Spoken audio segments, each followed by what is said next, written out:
Bagaimana situasi dan eskalasi di Selat Hormuz saat ini saat Amerika Serikat memperpanjang gencatan senjata tanpa batas waktu dan juga ketika blokade di jalur pelayaran Selat Hormuz tetap terjadi, Pak Syarki. Bagaimana peta kondisi di Selat Hormuz saat ini? Boleh kita munculkan petanya? Oke. Terima kasih. Jadi begini, sekarang setelah 5 minggu, minggu ke-6, ternyata Iran itu konstelasinya adalah Iran ya, ini lawannya Israel ya, dan ini proksi Amerika ya, ada Jordan, ada Saudi, Uni Emirat, Bahrain ini. Dan sekarang yang terjadi adalah posisinya adalah yang warna biru muda. Ini adalah bukan proksi Iran tetapi teman dekat Iran, Iran, Turkmenistan, Uzbekistan, Kazakhstan, Afghanistan ini pendukungnya Rusia dan China serta Yemen, Somalia, Sudan, Egypt, Libya itu semua adalah berada di blok yang pro Iran. Itu fakta yang bisa dicek di dan kemudian ini adalah Selat Hormuz ya. Kemudian Iran betul dia tidak bisa keluar masuk juga, tapi di sini ada Laut Kaspia di mana dia punya langsung hubungan dengan Rusia, dia bisa Turkmenistan, dari Cina bisa lewat jalur sini, dari sini bisa, bahkan dari manapun bisa masuk ke Iran lewat jalur sini. Jadi Iran sama sekali tidak di blokade. Oh, jadi tidak terganggu blokade Amerika, tidak Pak? Terganggu sama sekali. Memang ada saluran minyak di sini, tetapi saluran minyaknya bisa dibantu dengan menjualkan dengan lewat jalur lain. Tapi itu jalan. Nah, sekarang kita masuk sini. Apa yang terjadi dengan blokade? Jadi kapal Amerika itu berada di luar lingkaran ini. Ini kan lingkaran lingkaran rudalnya Iran. Dan ini adalah sepanjang pantai Selat Tenggara Iran yang mana terdapat konstelasi rudal-rudal anti kapal sehingga terpaksa kapal Amerika di sini.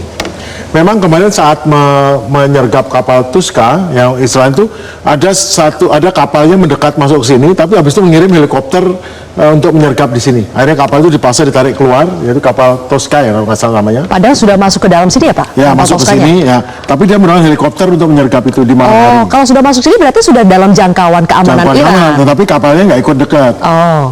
Kapalnya di luar sini, di luar jangkauan. Di malam hari kemudian menyergap dengan kapal helikopter. Nah, dibalas sama Iran dengan menghantam satu kapal di sini, anjungannya dihancurkan, kemudian menyergap satu kapal di sini dan satu kapal di sini. Jadi disergap kapal-kapal ini adalah kapal-kapal bukan Amerika, tapi kapal-kapalnya ada kaitan sama Israel. Jadi kapal-kapal kargo dan tanker dari Israel yang disergap dan ditahan setelah ditarik masuk ke dalam Selat Hormuz. Yang MSC Francesca itu, Pak? Ya, betul. Jadi ada 2 kapal itu kepunyaan dari ngangkutnya namanya kapal KW Mars, tapi sebetulnya di bawah suatu perusahaan yang berada di bawah Israel, yang mana memang aktif di sepanjang. Jadi gini, hampir semua kapal kargo angkut ini ada kaitan sama Amerika sebetulnya. Jadi bukan hanya sekedar ngangkut minyak ya. Nah, terus bagaimana yang terjadi? Kapal yang ditangkap lainnya juga ada kapal yang berada di luar sini. Dan bahkan yang sering di blow up itu malah kapal yang ditangkapnya atau disergapnya di dekat Selat Malaka serta di Laut Natuna Utara. Itu yang terjadi jauh. Nah, apa yang terjadi kalau itu terjadi adalah ini memperluas area battle order, area perangnya diperluas. Nah, kalau area diperluas, seandainya Iran membalas dengan menggunakan proksinya ataupun agen-agennya di seluruh dunia untuk menyerang Amerika kan jadi sah. Nah, ini yang terjadi yang mengakibatkan Sekretaris of the Navy itu diberhentikan pada hari ini. Sekretaris Angkatan Lautnya Amerika. Angkatan Laut Amerika, karena dia menyatakan bahwa apa yang dilakukan oleh Angkatan Laut Amerika ini sudah overstretching.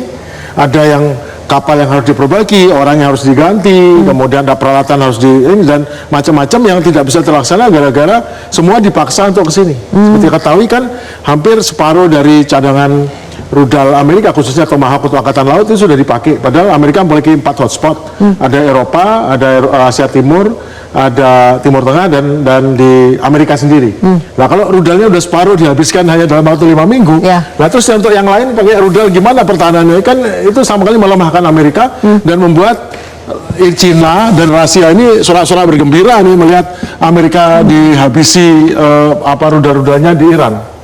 Jadi memang sangat benar kalau Cina dan Rusia mensupport Iran penuh untuk apa? Untuk begini, ada pendapatnya kalau lawanmu itu berbuat hal yang bodoh biarin aja, biarin aja dibantu itu, kalau lu disolak-solain biarin. Nah, Amerika sedang membuat kebodohan besar di Iran, dan itu dan Rusia, Cina mesti membantu Iran untuk dan ternyata sukses. Baik, Pak Syarki, kapal Tosca itu kan dikabarkan diduga membawa dalam tanda kutip hadiah katanya dari Beijing, dari China untuk Iran.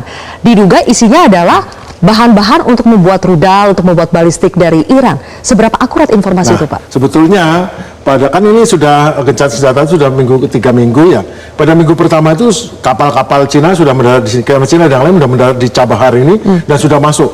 Itu berisi ada 5 kapal yang khusus mengandung bahan bakar padat atau rudal padatnya yang 7 menit sampai ke sana, dan saya kira pada masa krisis seperti ini tidak ada lagi kapal khusus yang membawa barang-barang sensitif seperti itu, tapi mungkin membawa barang-barang yang tidak terlalu sensitif, mungkin senjata biasa atau amunisi biasa.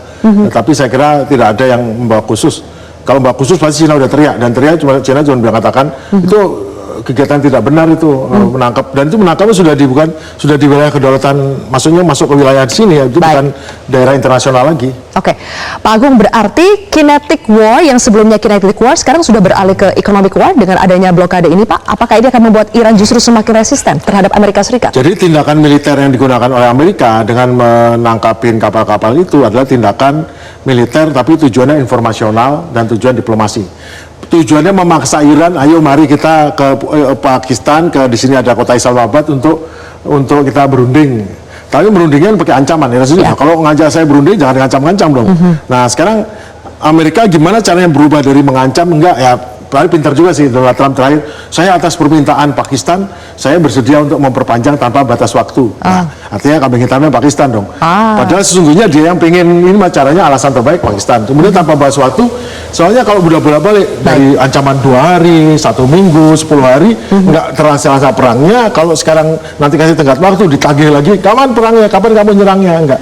Padahal pada tanggal 22 kemarin, itu masyarakat di Teheran itu sudah sorak-sorak bergembira loh, masa gencatan senjata berakhir dan tidak ada perang, maksudnya bukan tidak, masa gencatan berakhir dan tidak ada kesepakatan, maunya diserang lagi, bisa balas lagi, karena mereka tahu apapun perang itu, kalau itu meningkat akan membuat ini makin tertutup, Amerika makin bermasalah dengan ekonominya, harga minyak naik, ujung-ujungnya inflasi resesi, dan dipastikan Donald Trump akan dapat kesulitan di bidang politiknya nanti. Oke, Pak Syarki, terima kasih atas ulasan singkatnya. Boleh silakan kembali lagi ke tempat duduk masing-masing. Saya ingin meneruskan tadi karena Pak Syarki sudah menyentuh soal Pakistan juga. Pak Pitan, negosiasi jilid 2 antara Amerika Serikat dengan Iran itu batal karena Amerika Serikat masih memblokade jalur pelayaran Selat Hormuz. Apakah Pakistan sebagai mediator itu tidak berhasil, Pak, untuk membujuk Amerika Serikat untuk membuka blokadenya di Selat Hormuz? Boleh dijawab nanti, Pak Pitan. Kami akan jeda lagi, pemirsa. Kontroversi kembali sesaat lagi.